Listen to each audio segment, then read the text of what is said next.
Alright, ladies and gentlemen, Fab's in the house, and today I'm in the house with the Chris Reeve knives, large Sebenza 31, ladder Damascus, box elder burl inlay for a review, and we're gonna analyze the look, the sound, and the feel of this bad boy. But hey, don't forget to like the video and to subscribe to the channel if you're enjoying this kind of content going on right over here. Would you look at that beauty on the table? That's a large Sebenza 31. This is going to be 8.25 inch long overall with 3.6 inch long blade and I would say like 4.7 inch long handle. So it's a full-size knife. And you can compare it up against some popular options. For example, here you have the Ontario Rat number 2, and here you've got the Ontario Rat number 1, and you can check that this Sebenza, it's bigger than both these options. But, I mean, I don't know why, but like maybe like this is more like fair. Actually, now that I see, because it was, yeah, it's probably the Ontario, it's a little bit longer than the Sebenza. In fact, this kind of feels bigger than that. If you're a Benchmade fan, maybe you are familiar with the mini bag out, and you can see that's tiny compared to that, as it is the full-size bag out, still smaller than the large Sebenza 31 in this case. And maybe you are a Spyderco fan and you own a pretty popular Para 3, and that's the guy that you own. Or maybe you like bigger knives, and boom, here's your Paramilitary 2, which is going to be pretty much the same size, just a tiny bit smaller than the Sebenza. Also, you might want to know how a small Sebenza compares to a large one. That's a 21, this is a 31, but the size doesn't change. So you have an idea on that one. And if you're just curious, here you have a 21, which is pretty much same size of the 31. Another couple options from Custom Knife Factory, quite popular. This is the 520, and here you have the Snafu 2.0, and you can see that this guy is right in between these two options, so it is a good sign. Another couple options I want to present you here are some other popular knife, like this is Hinder Knives XM18, and let me show you also this big boy over here. That's the Shirogoro F3NS, which is 3.75 inch long blade, so a little bit bigger than that. Another couple options, of course, like Shirogoro Kami Flipper. I just happen to love this guy. I love it. It's just beautiful. And here you have Holt Blade Work Spectre, just to see how that compares with the Sebenza. And let me show you just another couple of Shiro. This is the F95 Antique in this case, and Neon also from Shirogoro. This is the Neon NL, and you can see that's pretty smaller than that. Just one more, and then we're gonna chat about that. Because this is Chris Reeve, and here you have Nandi, and of course with the pretty cool basket weave Damascus and carbon fiber scale, but it's of course tiny compared to this big boy. I mean, this is the newest iteration of the Sebenza 21. It's the 31, and there's some little improvements that are making this guy even more complete, I would say, compared to the 21. It's a titanium frame lock designed by Chris Reeve, made by Chris Reeve Knives in USA. This particular version here is going to be around $800, so it's not a cheap one, but it's really well made. Overall look when closed, it's pretty classic. It's an evergreen, very cool lines, nice sweeping curve on the back of the handle. I mean, it's a solid design for sure. It stood the test of time for a bit. So yeah, this guy's been around, has seen some evolution along the years. You can also check some other reviews of the regular, of the annual that I have on my channel if you are interested into knowing a little bit more about the Sebenza. In this case, you have some pretty cool box elder burl inlays on both sides, of course, with a nice grain. Everyone is going to be different because it's a natural material, and of course, the grain of the wood is going to be different for each knife. So you're going to be able to pick your own pattern that it's resonating with you. So that's a very cool thing, because you can have a unique knife, and that's always a nice thing to have. In this case, the inlays are reminiscent of the annual Sebenza, because the 21 has these kind of inlays, so a little different design. On the back is pretty much similar, a little bit different, but still it's much different on the show side for sure. And you can appreciate some nice chamfering going on the side, along the edges. And in case of this precious wood, you see a dual tone finish on the scales, like satin flats, and you see like a sandblasted edges and chamfer for both scales. And also the lock bar has been sandblasted, as well as the pocket clip.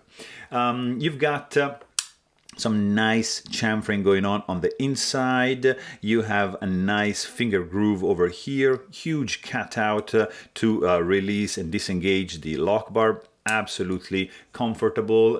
One of the best design to disengage the lock bar is this one, because you see you have enough room for your thumb just to be like doing like that, and disengage the lock bar super easy for sure. There's no internal skeletonization on this scale, so these are full slabs of titanium. That's going to reflect a little bit on the weight.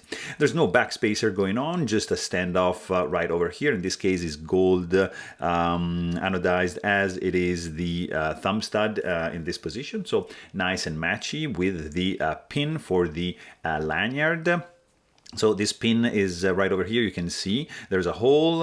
This is captive. It's not falling. It's not going to fall off if you remove the lanyard like it is in the previous version of the Sebenza 21.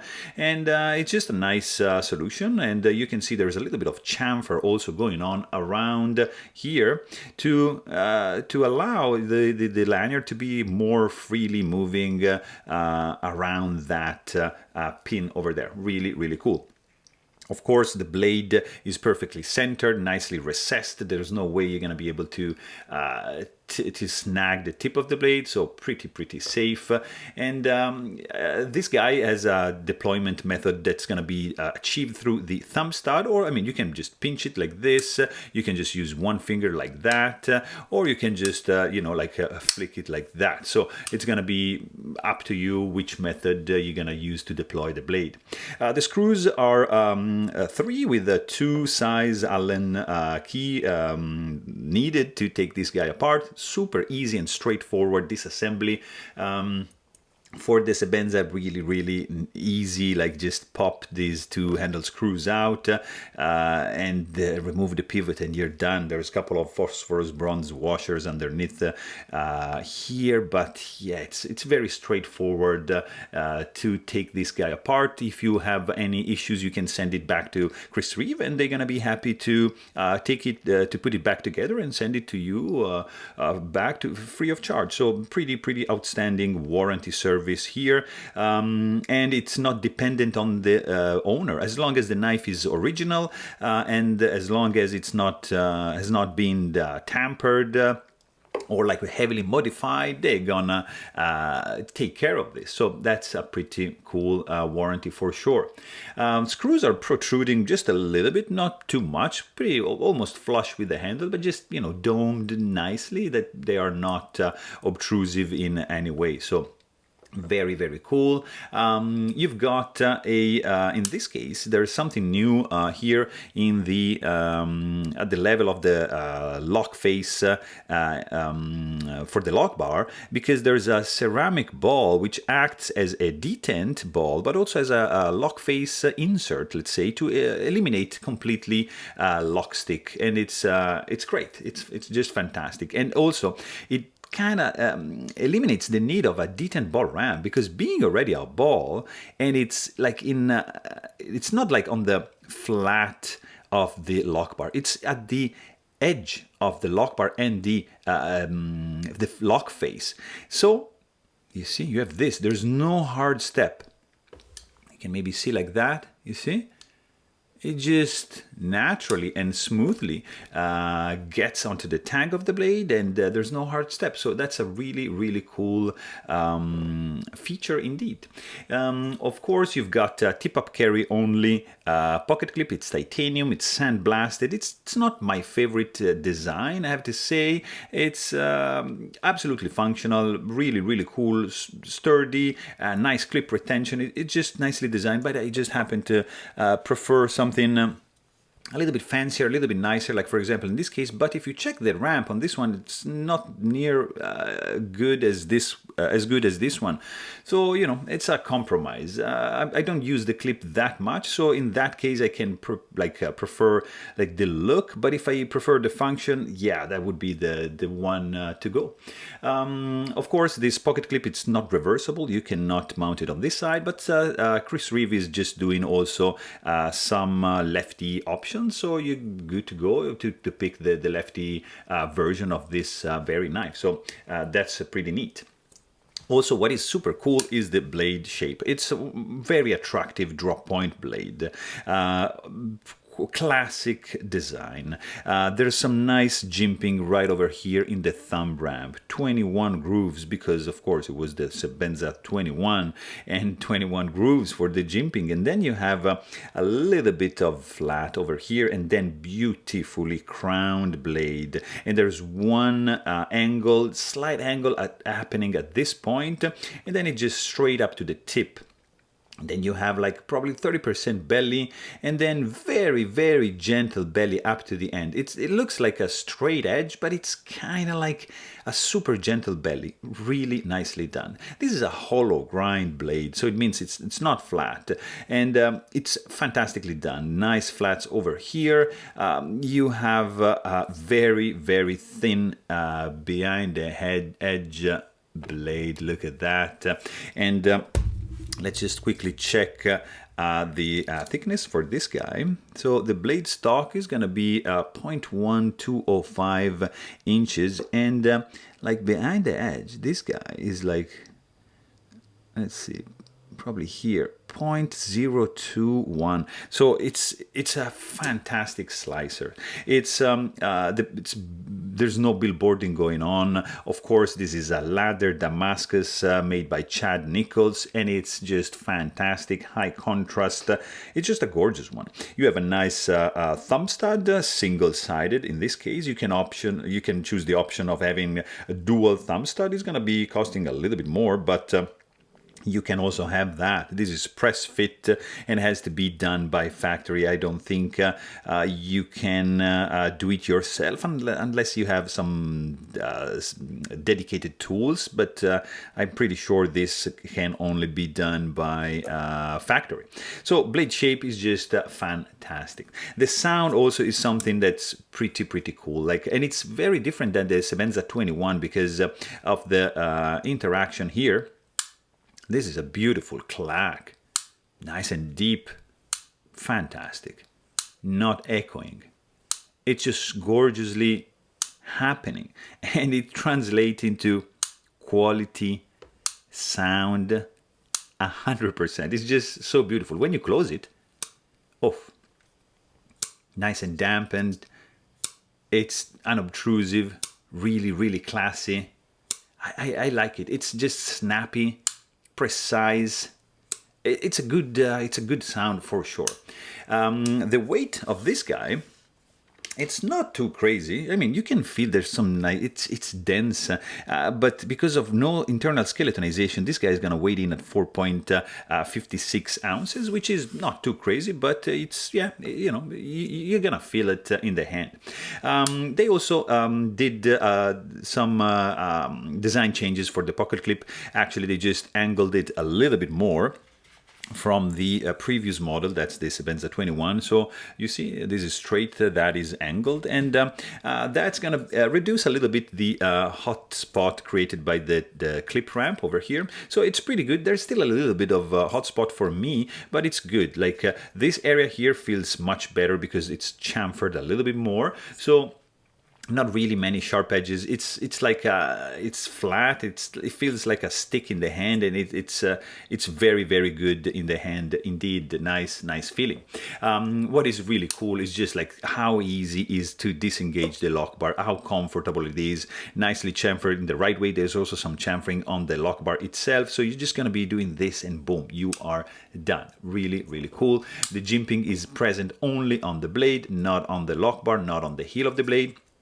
And it's absolutely functional, nice and grippy. It's not gonna shred your finger. It's beautifully done, nice balance from look and feel and function 100%. Also, you can actually do a pretty nice reverse grip. It's gonna feel good because you see you have enough handle to just grip with your thumb. There's some area here which is gonna act kind of like as a finger guard, so you can just just do a little bit more advanced grip, and it's gonna feel absolutely good.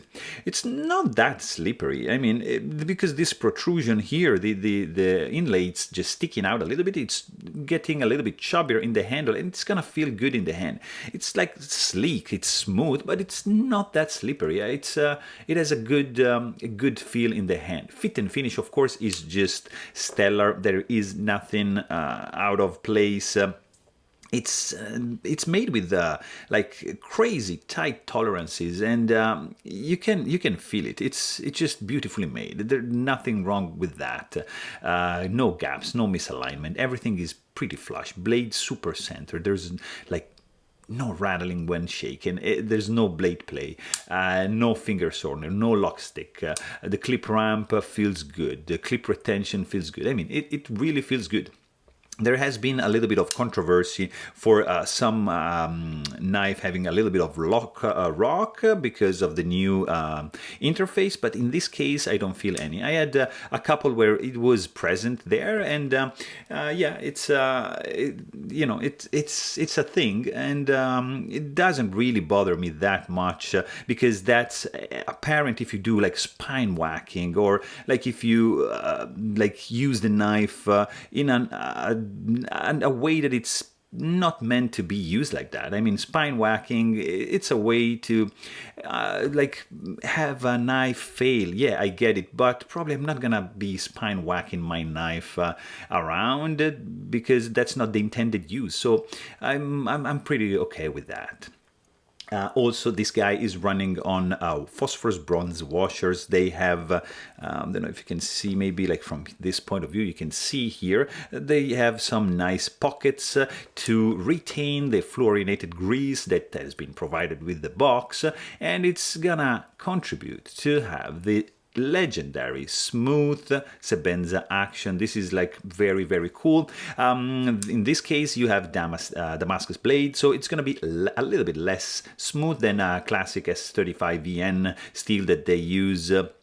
And lately S45, because it's going to be a little bit more polished, and it's going to be a little bit smoother than this one, but still, this is just gorgeously smooth. There's no, of course, like it's not being a flipper on bearings. The action is going to be slow, but if you disengage the lock bar, you see, you can still have the blade fall, but no, there's no guillotine effect going on this one, but trust me, this is smooth. Also, the detent strength is nicely dialed in. You have a nice clap when this guy just gets closed. No way you're gonna be able to shake it open. It's just a solid option, guys, and it's a classic. I mean, it looks really good, feels great in the hand, amazing sound when deployed or closed. I mean, this is the Sebenza, and it's the 31, and it's the latest iteration of the legendary and evergreen Sebenza. So there you have it. Hope you guys enjoyed this video. Please don't forget to subscribe, and thanks for watching. Stay tuned.